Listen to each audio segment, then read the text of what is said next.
दोस्तों, क्या आपने कभी अपनी सांसों पर ध्यान दिया है? अगर हाँ, तो क्या आपके नाक के दोनों छेद से एक समान सांस निकलती है?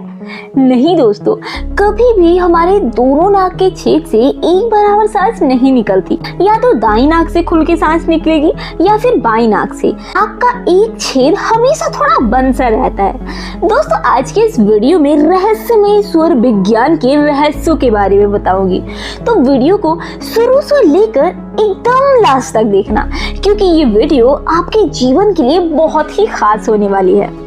दोस्तों, इसी स्वर विद्या का ज्ञान भगवान आशुतोष ने माँ पार्वती को दिया था, जिससे कि ब्रह्मांड के सब लौकिक और अलौकिक काम सफल होते हैं। दोस्तों, आप कभी अपनी चलती सांसों पर ध्यान देना।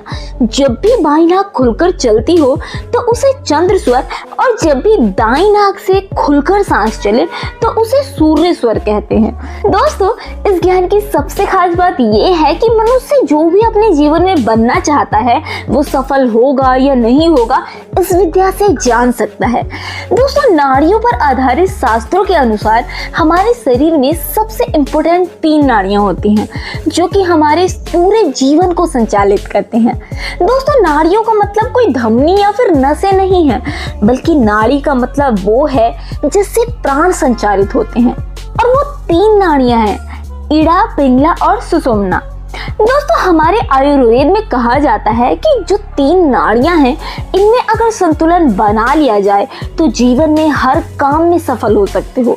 दोस्तों, नॉर्मली ये तीनों नाड़ियां हर 2.5 घड़ी, मतलब कि हर 60 मिनट में अपने आप बदलती रहती हैं। पर अगर हम इस पे नियंत्रण पाले तो हर असंभव काम को भी कर सकते हैं। जैसे कि बाई नाक से संचारित होने वाली इड़ा नाड़ी मन से संबंधित काम के लिए होती है, ठीक वैसे ही दाई नाक से संचारित होने वाली पिंगला नाड़ी शरीर से संबंधित काम के लिए होती है। दोस्तों, तो चलो जानते हैं इन नाड़ियों के बारे में। इड़ा नाड़ी। दोस्तों, इस नाड़ी को चंद्र स्वर या स्त्री स्वर भी कहते हैं। ये नाड़ी बाई नाक से संचारित होती है।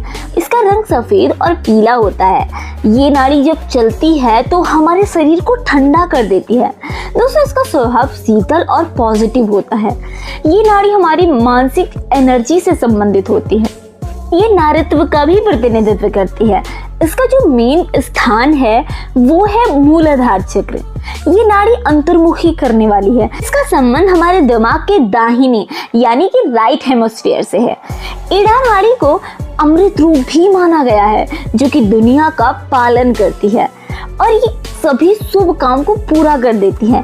जिस इंसान की इड़ा नाड़ी ज्यादा एक्टिव होती है ना, वो इंसान मानसिक रूप से ज्यादा सक्षम होता है। इस नाड़ी का उपयोग आप जैसे जैसे बढ़ाने लगते हो, आपकी बुद्धि का विकास उतना ही ज्यादा बढ़ने लगता है। जब इड़ा स्वर चल रहा हो और वो किसी बड़े इंसान से अपना काम करवाना चाहता हो तो वो उस काम में सफल होगा। छोटी यात्राओं के लिए भी इड़ा स्वर का चलना शुभ होता है। दोस्तों, जब ये स्वर चल रहा हो तब आप हर वो शुभ काम करें जो आपको करना है, जैसे कि पूजा करो, नए कपड़े पहनो, गहने पहनो, घर बनवाओ, दान करो, मंदिर बनवाओ, जो भी जितने शुभ काम हैं वो सब करो। तो चलो जानते हैं अब पिंगला नाड़ी के चलने पे कौन से काम सिद्ध होते हैं। दोस्तों, ये नाड़ी सूर्य स्वर के नाम से जानी जाती है। ये नाड़ी का स्वभाव ना बहुत गर्म होता है। ये हमारी दाई नाक से संचालित होती है। इस नाड़ी का रंग लाल होता है और इसको डोमिनेंट फैक्टर या फिर नेगेटिव नाड़ी भी माना जाता है। और ये ना हमारे ब्रेन के बाएं हिस्से से जुड़ी होती है। इसको पुरुष नाड़ी भी कहा जाता है। दोस्तों, इसका भी जो मेन स्थान है वो मूलाधार चक्र ही है।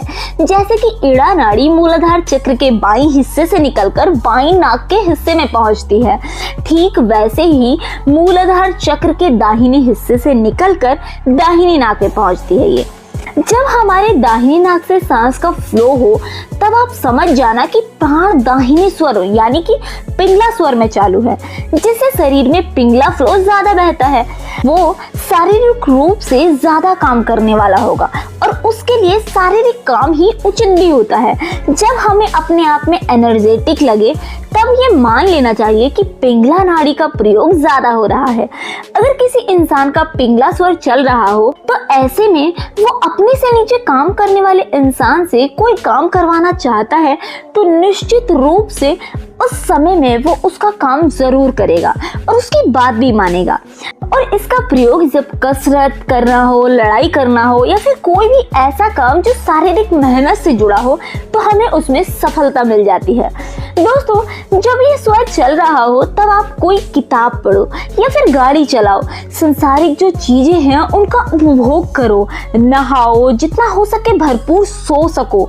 दोस्तों, आप अपनी नाड़ियों को अपने हिसाब से बदल भी सकते हो, जैसे कि जो भी नाड़ी आप चलाना चाहो ठीक उसके उल्टे साइड में करवट लेके और हाथ का तकिया बना के लेट जाओ। बस थोड़ी ही देर में आपकी नाड़ी बदल जाएगी। दोस्तों, एक बार इस अद्भुत ज्ञान को अपना के देखो, आपकी जिंदगी ना खूबसूरत और आपका हर काम सफल होने लगेगा। दोस्तों, ये वीडियो आपको कैसी लगी कमेंट करके हमें जरूर बताना और वीडियो को लाइक करके चैनल को सब्सक्राइब करना मत भूलना।